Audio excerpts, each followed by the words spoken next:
Hello, welcome back to ladies planet.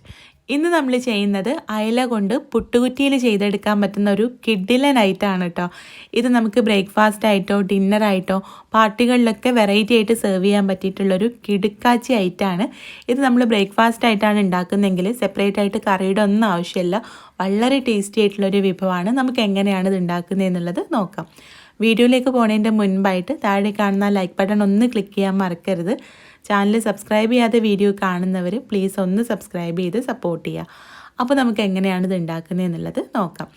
ആദ്യം നമുക്ക് ഇതിലേക്കുള്ള മീനൊന്ന് മസാല പുരട്ടിയെടുക്കാം. അതിന് വേണ്ടിയിട്ട് 1/4 ടീസ്പൂൺ മഞ്ഞൾപ്പൊടിയും 1/2 ടീസ്പൂൺ മുളക് പൊടിയും ആവശ്യത്തിനുള്ള ഉപ്പും കുറച്ച് ഇഞ്ചി വെളുത്തുള്ളി പേസ്റ്റും പിന്നെ 1/2 ടീസ്പൂൺ വിനാഗിരിയോ നാരങ്ങാനീരോ, ഞാനിവിടെ വിനാഗിരിയാണ് കേട്ടോ എടുത്തിട്ടുള്ളത്. ഇഞ്ചി വെളുത്തുള്ളി പേസ്റ്റ് 1/2 ടീസ്പൂണും. അപ്പോൾ ഇതെല്ലാം കൂടെ ഒന്ന് മിക്സ് ചെയ്തിട്ട് മീനിലൊന്ന് തേച്ച് പിടിപ്പിച്ച് ഒന്ന് മസാല പുരട്ടിയെടുക്കാം. ഞാനിവിടെ 250 ഗ്രാം അയല മീനാണ് കേട്ടോ എടുത്തിട്ടുള്ളത്. അപ്പോൾ നമുക്ക് ഈ മീനിലൊന്ന് മസാല പുരട്ടിയിട്ട് മസാല പിടിക്കാൻ വേണ്ടിയിട്ട് കുറഞ്ഞത് അരമണിക്കൂറെങ്കിലും ഒന്ന് മാറ്റി വെക്കാം. അതിനുശേഷം നമുക്കിത് ഫ്രൈ ചെയ്തെടുക്കാം. നിങ്ങൾക്ക് വേണമെങ്കിൽ ഈ മീൻ മഞ്ഞൾപ്പൊടി ഉപ്പും ചേർത്തിട്ട് വേവിച്ചിട്ടും എടുക്കാം. പക്ഷേ നമ്മൾ ഫ്രൈ ചെയ്തിട്ടാണ് എടുക്കുന്നതെങ്കിൽ ഇതിനൊന്നുകൂടെ ടേസ്റ്റ് ഉണ്ടാവും കേട്ടോ. അപ്പോൾ ഞാനിതൊരു അരമണിക്കൂർ മാരിനേറ്റ് ചെയ്ത് വെച്ചിട്ട് വെളിച്ചെണ്ണയിലൊന്ന് ഫ്രൈ ചെയ്തെടുക്കുകയാണ് കേട്ടോ. നമ്മൾ സാധാരണ മീനൊക്കെ പൊരിക്കുന്ന രീതിയിൽ നല്ല പോലെ പൊരിച്ചെടുക്കുക. നമ്മൾ 2-3 ദിവസം മുമ്പ് അയല കൊണ്ട് വേറൊരു ഐറ്റം ചെയ്തിട്ടുണ്ടായിരുന്നു ഇഡ്ഡലി പാത്രത്തിൽ. അത് നിങ്ങൾക്ക് ഒരുപാട് പേർക്ക് ഇഷ്ടപ്പെട്ടു എന്ന് അറിഞ്ഞതിൽ നല്ല സന്തോഷമുണ്ട് കേട്ടോ. അപ്പോൾ അതുപോലെ തന്നെ നിങ്ങൾക്ക് ഈ ഒരു ഐറ്റം ഇഷ്ടമാവും.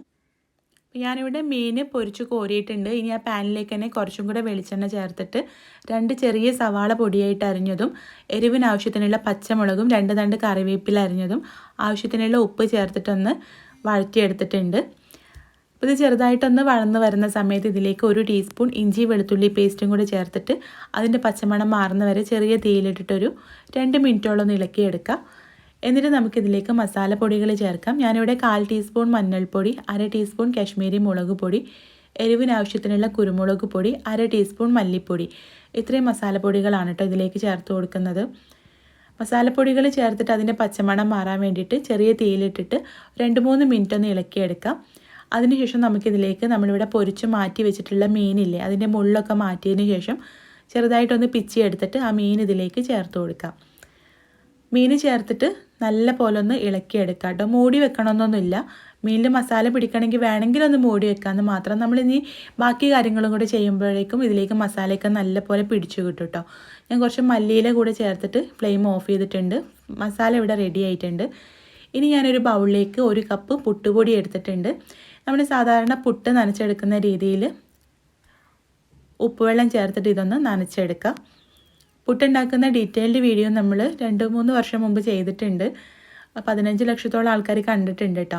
അപ്പോൾ നിങ്ങൾക്ക് അറിയില്ലെങ്കിൽ കണ്ടു നോക്കാമെന്ന് മാത്രം. ഞാനിവിടെ പുട്ടിന് പൊടി നനച്ചെടുക്കുന്ന രീതിയിൽ പൊടി നനച്ചെടുത്തിട്ടുണ്ട്. ഇനി പുട്ടുകുറ്റിയിൽ നമ്മൾ തേങ്ങയ്ക്ക് പകരം നമ്മൾ ഉണ്ടാക്കിയ ആ ഒരു മസാലയില്ലേ, അതാണ് ഇട്ട് കൊടുക്കുന്നത്. ആദ്യം ഒരു 2 ടേബിൾ സ്പൂണോളം മസാല ഇട്ട് കൊടുത്തിട്ടുണ്ട്. അതിന് മുകളിലായിട്ട് പുട്ടുപൊടിയും. നമ്മൾ സാധാരണ തേങ്ങയൊക്കെ ഇട്ടിട്ട് പുട്ടുണ്ടാക്കൂലേ, അപ്പോൾ തേങ്ങയ്ക്ക് പകരം നമ്മൾ ഈ മസാലയാണ് ഉണ്ടാക്കുന്നത്. അയല വെച്ചിട്ടുള്ള പുട്ടാണ് കേട്ടോ നമ്മളിത് ഉണ്ടാക്കുന്നത്. അപ്പോൾ മസാലയും പുട്ടുപൊടി നനച്ചതും ഇതുപോലെ ഇടകലർത്തി ഇട്ടിട്ട് ഇനി നമുക്കിത് ഒന്ന് ആവി കയറ്റിയെടുക്കാം. ഏകദേശം 5 മിനിറ്റോളം ആവി കയറ്റി എടുക്കുമ്പോഴേക്കും നമ്മുടെ അയലപ്പുട്ട് റെഡി ആയിട്ട് കിട്ടും. ഇതിലൊരു നല്ല ആവി വരുന്നുണ്ട്. നല്ലൊരു സ്മെല്ലാണ് കേട്ടോ ഈ ഒരു സമയത്ത്. അപ്പോൾ ഞാനിവിടെ 5 മിനിറ്റോളം ആവി കയറ്റി ഇത് എടുത്തിട്ടുണ്ട്. പുട്ടുകുറ്റിയിൽ നിന്നും പ്ലേറ്റിലേക്ക് മാറ്റുകയാണ് കേട്ടോ. ഈ പുട്ടിന് നല്ലൊരു അയലയുടെ ഫ്ലേവറായിരിക്കും. അയല വെച്ചിട്ട് നമ്മൾ ഒരുപാട് സ്നാക്സൊക്കെ ചെയ്യാറുണ്ടല്ലോ. അപ്പോൾ ഇതുപോലെ പുട്ട് നിങ്ങൾ ഇതുവരെ ട്രൈ ചെയ്തിട്ടില്ലെങ്കിൽ ഒന്ന് ട്രൈ ചെയ്ത് നോക്കുക. നല്ല ടേസ്റ്റാണ് കേട്ടോ. ട്രൈ ചെയ്ത് നോക്കുന്ന സമയത്ത് ഫീഡ്ബാക്ക് അറിയിക്കാനും കൂടുതൽ വീഡിയോസിനായിട്ട് നമ്മുടെ ചാനൽ സബ്സ്ക്രൈബ് ചെയ്യാനും മറക്കരുത്. അപ്പോൾ നമുക്ക് അടുത്ത നല്ലൊരു വീഡിയോ ആയിട്ട് കാണാം. താങ്ക്